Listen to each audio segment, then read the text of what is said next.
Ako po si Jenny Tabanyag, 36 years old. Na-diagnose po ako noong 2010 ng breast cancer stage 2. Noong time na yun, bukol pa lang po yun siya. Mga 6 diameter yata yung sinabi ng doktor.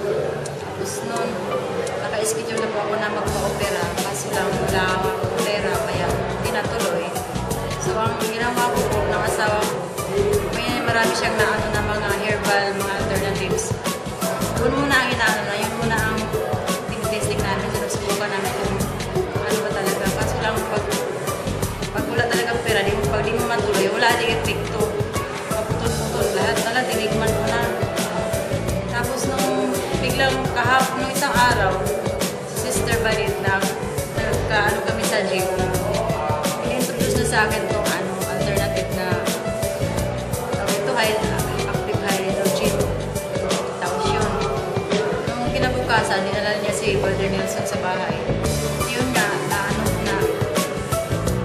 sinusubukan ko yung hydrogen na yan.